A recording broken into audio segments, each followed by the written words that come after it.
The mysterious, the macabre, the out of this world. The following are real people. They have real stories, and they've had real encounters. Here tonight on Newsworthy, two words and two question marks.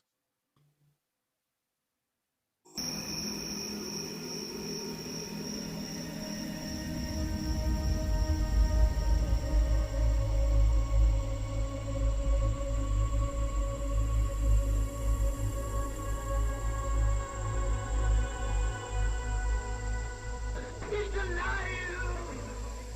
Have you checked the children?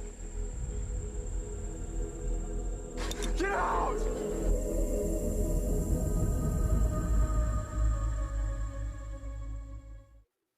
Hello and welcome to Encounters. Tonight, Jerry talks with Wendy, and she's got an amazing encounter. We'll let her get to that right now.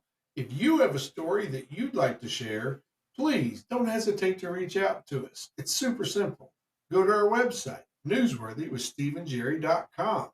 If you have an idea for a show that you'd like for us to cover, if you have an encounter that you want to tell the world about, or something that you think we should have on the show, please reach out to us. Just hit the contact us button and we'll get right back with you just as soon as we can. Now, back to Wendy and her encounter. Hello again, back with you from Hocking Hills Bigfoot Festival in MacArthur, Ohio. Fortunate enough to be here with Wendy. Wendy, how are you doing today? I'm doing good. How are you? That's very nice. I am great, thank you. So tell me, what brings you out to the Hocking Hills Bigfoot Festival today? My better half told me you guys were having a festival up here, and we came up to see what was going on. Very nice. We went to the one when it was in Logan. Last year? Yeah. We were there. What day were you guys there? Friday or Saturday. We were just wandering through and happened to trip over it. Were you there during the huge storm that No. blew everything away? Late Saturday evening, I believe, there was a huge storm, a monstrous downpour, torrential downpour. I think we made it home before Steve that. was holding one corner of this pop-up gazebo. I was holding the other.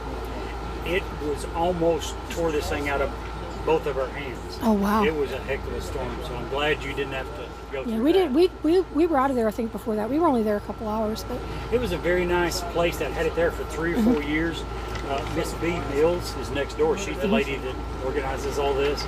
And the reason she moved down here was because it was very limited in space. You didn't have room to spread out, so she found this larger venue. That's and why parking was awful. It was Parking was not good. but this is way better. And you got It it, is. it seems like you got more people. Oh, absolutely.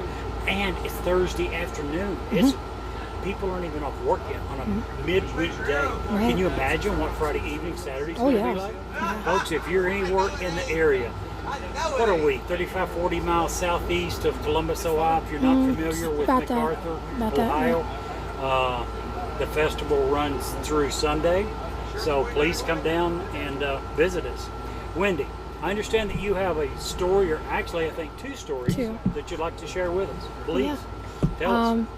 Years ago, when I was probably, I don't know, maybe 17, 18, maybe 19 by maybe at the absolute latest. I'm like So 50 last now. year, Yeah, well, I wish it was last year. I still feel young. But yeah, we were going out. We had kept seeing these signs for Beard Cemetery out in Dundas, and so we were just wanted to go check it out. So we went up in there. It was getting kind of evening. We were just kind of driving the back roads trying to see what. And so we went out there and we were checking out the cemetery, and it was interesting. We were checking out those old gravestones and stuff. It was pretty neat because a lot of the dates and stuff, the history is interesting to me. So we were out there, and me and my friends, and we heard something, and there was this When I tell you my story, thing come up the hill. I'd say he was every bit of 9 feet. Oh, jeez. He 8 feet, 9 feet. This thing was huge. It like a giant walking towards you. How close, roughly, would you Oh. estimate he was to you? Football field, half football field, twice, I'd say football field, maybe. 100 yards? Maybe. Still close enough to be It was able to close. guess Oh, it was how close enough. I large could he is? see, yeah. Because like you could see him like next to there was like a fence post there, and we went back later, and the fence post was like probably like 4.5 foot tall. So, and he was double that. So he was big. And he was coming down the hill at us. And this right down there, there's a path right there. If you go, like an old logging road, kind of looks like it went down over the hill there. And it was coming, like we were right at the edge of that hill, and it was coming across at us. And we were like, oh no. I think you said earlier you could tell immediately he was not happy when we were there. It was not a warm embrace. No, this wasn't oh, hey, come squish my ears. This is, no, you're in my territory. You need to go. He wasn't very happy, and he had the eyes. I will never forget that. Never. And like for years, like I wouldn't go back out there. You couldn't pay me to go back out there. I finally went back, last year maybe? When we went to Beard. I think it was it was last year we finally went back for the first time. And here I am, I'm 50. And this is the first time I ever went back there, because I was like... So it was 18, 19, 30 years ago. Oh yeah. A long time. Yeah. And I'm still, oh yeah, and I'm not really afraid of much. So, whenever, in order to make me afraid of something, it took something pretty, But yeah, that thing was huge. Did it do anything to make it you was really it was the posturing that it had. It didn't come up there with a smile going, hey, how you doing? If you've ever seen a bear that's angry, it kind of, that you can tell when a bear is not happy, even though it's not smiling or frowning. You can just tell. It's just the movements aren't, oh hey, it's and it was really, it scared the life out of me. I was like, no, I'm anything still anywhere near the size. I've got close to talking about it. Yeah. Anything near that size that is coming across aggressive, menacing, of course it's going to be very scary. You're not very smart if you're not scared of that. No. We just got out of there. It was like, no, we don't, this is not where we need to be. But years later, I'm still waiting to go. No one. I've got like 4 or 5 friends that were out there with me that know. But 30 years ago, everyone and their brother didn't have a cell phone. No, we didn't have a cell phone, no videos. And to be honest, even if this was today... Well, honey, if it was today, I wouldn't think to grab my cell phone. I'd be like, no. Yes, I'd be scared enough I'd be leaving. I might tail it out of there. Yes. It was not fun, no. Your other story?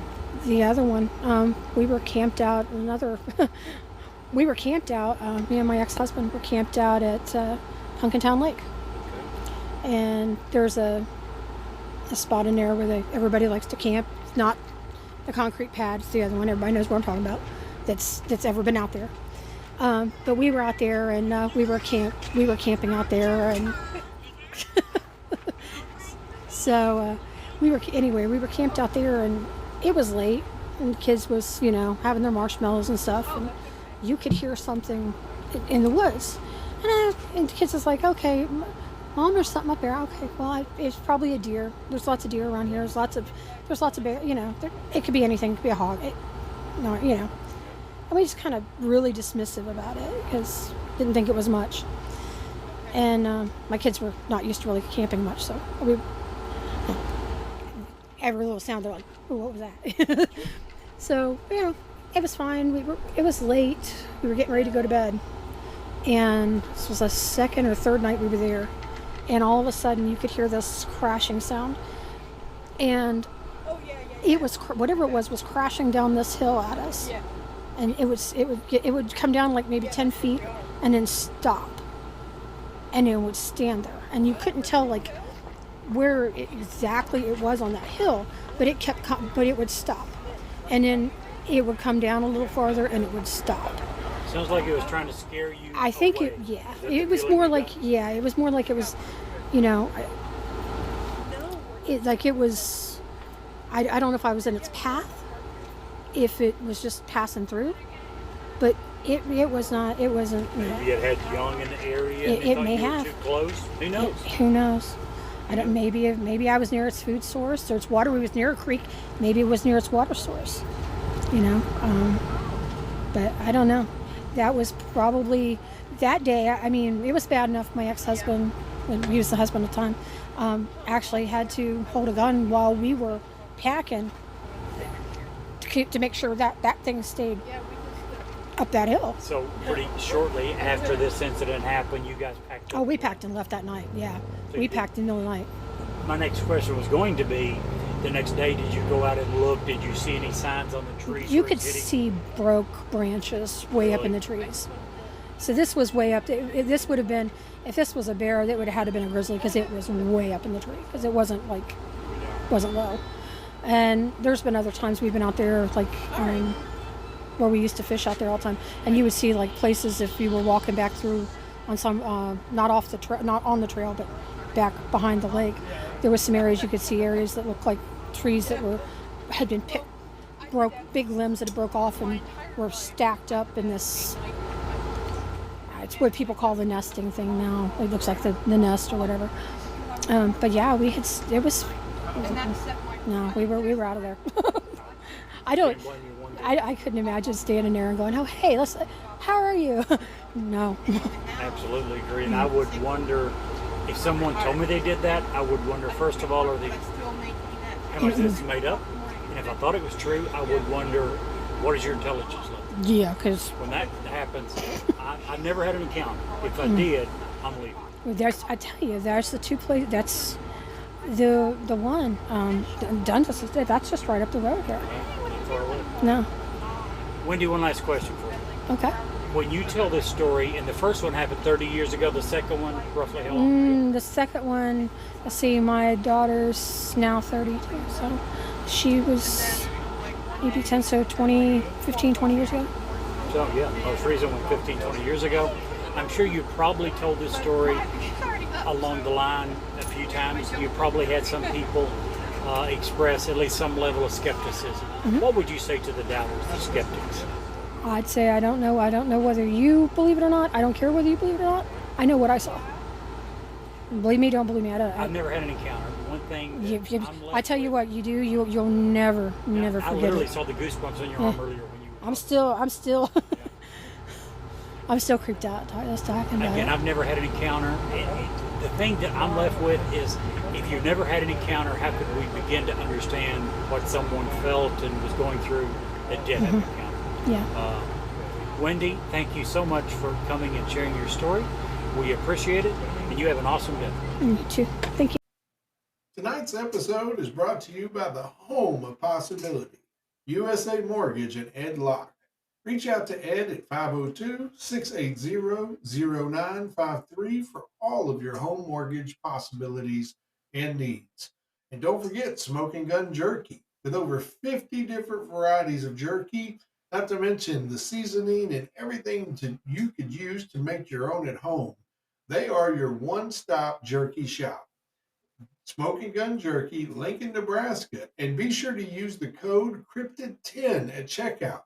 That'll get you a great discount. And as always,